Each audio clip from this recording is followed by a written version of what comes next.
बंधुओं, हमारा जीवन चाहे जैसे निकल जाए, पर हमारी अंतिम क्षण जो होते हैं ना, उन क्षणों में हमारे विचार में जो होता है, हमारे मन में जो होता है, हमारी बुद्धि में जो होता है, वैसी ही गति कई बार हमको मिलती है। और अंतिम क्षण का कुछ पता नहीं होता कि वो कब आ जाए। इसलिए हमारे शास्त्र कहते हैं इतना भजन करो, इतना नाम जप करो। ये कंठी माला पहनने का विधान क्यों है? गले में कंठी पहन के क्यों रहो? कब प्राण निकल जाए क्या पता। कम से कम हमारा देह जब प्राण त्यागे उस समय तुलसी जी तो हमारे तन से स्पर्श कर रही हो, इसलिए कंठी पहनते हैं। क्यों? सबको पता है कि जब किसी के प्राण निकलते हैं तो उसको भी एक संस्कार कहा जाता है, अंतिम संस्कार।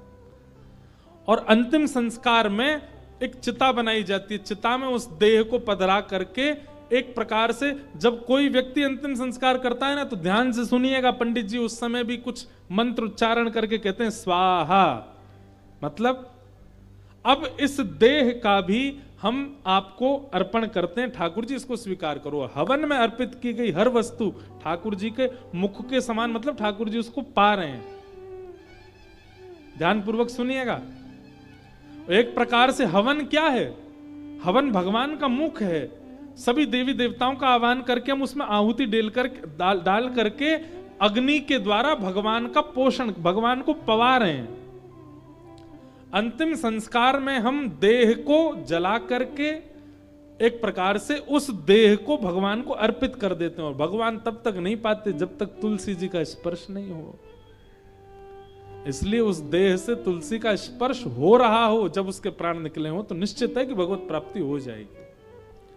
लेकिन अगर व्यक्ति ने केवल तुलसी पहनी, नियमों का पालन नहीं किया, नियमों का पालन मतलब एक ही नियम है तुलसी जी का, क्या? कि तुलसी धारण करने के बाद कंठ से नीचे अपवित्र वस्तु नहीं जानी चाहिए आपके मुख में।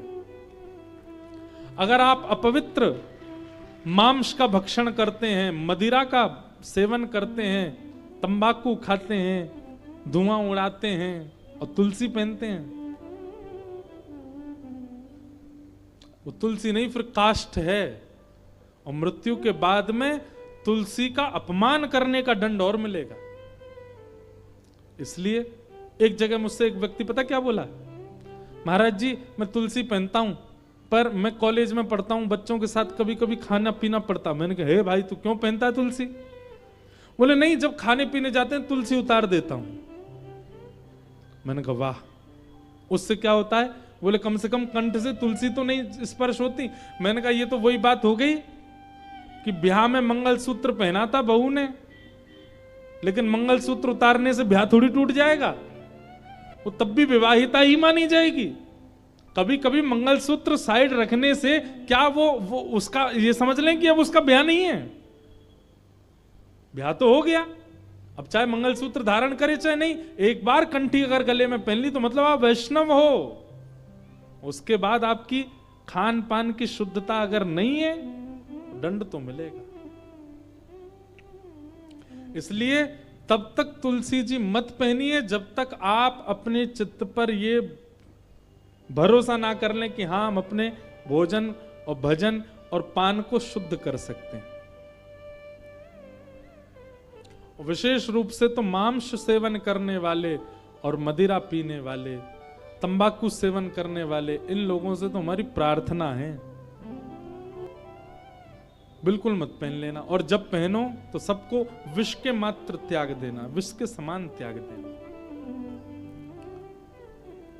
तो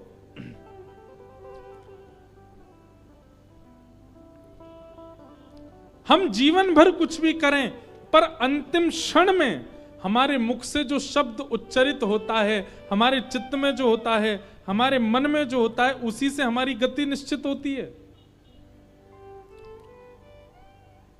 इसलिए भैया हर दिन ठाकुर जी से एक प्रार्थना करो, क्या?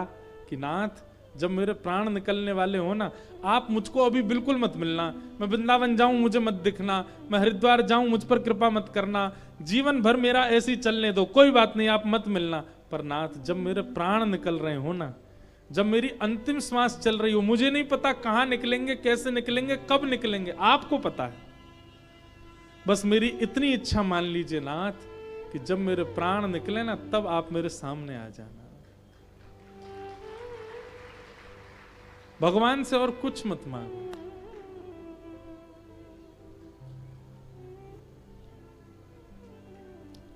भक्तमाल जी के कथा में एक प्रसंग ऐसा भक्तमाल जी के विषय में सुनाया जाता है कि अगर अंतिम श्वास निकल रही हो और उस समय भागवत जी, रामचरितमानस या इस प्रकार के वैदिक ग्रंथ या भक्तमाल जी अगर हमारी छाती पर रखी हो, या इनका दर्शन हमको हो रहा हो, भागवत जी की पोथी रखी है, हम उसको देखते देखते प्राण त्याग दें, तो भी भगवत धाम की प्राप्ति। तो भक्तमाल जी के विषय में आता है कि एक सेठ जी ने क्या किया। अब भागवत जी आदि ग्रंथ ये तो बड़े पवित्र हैं, इनको हमेशा धारण करना उचित नहीं। उन्होंने क्या किया, भक्तमाल जी की छोटी छोटी लिपियों के छोटे छोटे ग्रंथ बनवाए और उन छोटे छोटे ग्रंथों को तुलसी जी में मढ़वा करके, तुलसी जी के अंदर पधरवा करके और गले में धारण कर लिया। अब बोले अब चाहे जब प्राण निकले भक्तमाल जी हृदय से लगी रहेंगी। और वही हुआ, जैसे उनके प्राण निकले तो भक्तमाल जी हृदय पर ही थी। जैसे ही प्राण निकलने लगे तो भक्तमाल जी में जितने भक्त हैं, प्रहलाद जी, ध्रुव जी, नारद जी, हितरवंश महाप्रभु, गोपाल भट्ट गोस्वामी, श्री स्वामी हरदास जी महाराज आदि आदि जितने भी भक्त हैं, वो सब भक्त प्रकट हो गए और प्रकट होकर के उस दिव्य चेतना को अपने साथ भगवत धाम को लेके चले गए। इसलिए हमारे वृंदावन में आप जाओगे तो आपको कई सारे संत दिखेंगे, मोटी मोटी तुलसी की माला और यहाँ बीच में लिखा होगा सीताराम, राधे श्याम, बड़े बड़े, उनके भीतर भक्तमाल जी हैं, उनको सदा चित्त से लगा के रखते हैं। कब प्राण निकल जाए क्या पता। इसलिए भैया तुलसी जी धारण करो, तिलक धारण करो, पर उनके नियमानुसार धारण करो। और नियम एक ही है कि फिर शुद्ध रहो, पवित्र रहो, बस। तो अब कई लोग ये भी बोलते हैं कि महाराज जी कभी कभी हम अपवित्र स्थान पर जाते हैं, शौचाचार निवृत्त होने तब उतार दें। नहीं, वह एक शारीरिक क्रिया है, उसमें आपका कोई दोष नहीं है।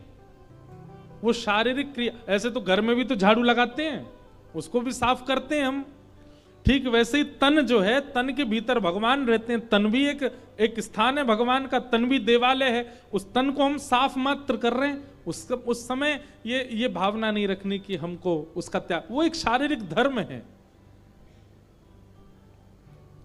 शौचाचार एक प्रकार से अपवित्र स्थिति है, हम उसके बाद स्नान करते हैं, शुद्ध करते हैं स्वयं को, परंतु वह शरीर का धर्म भी है,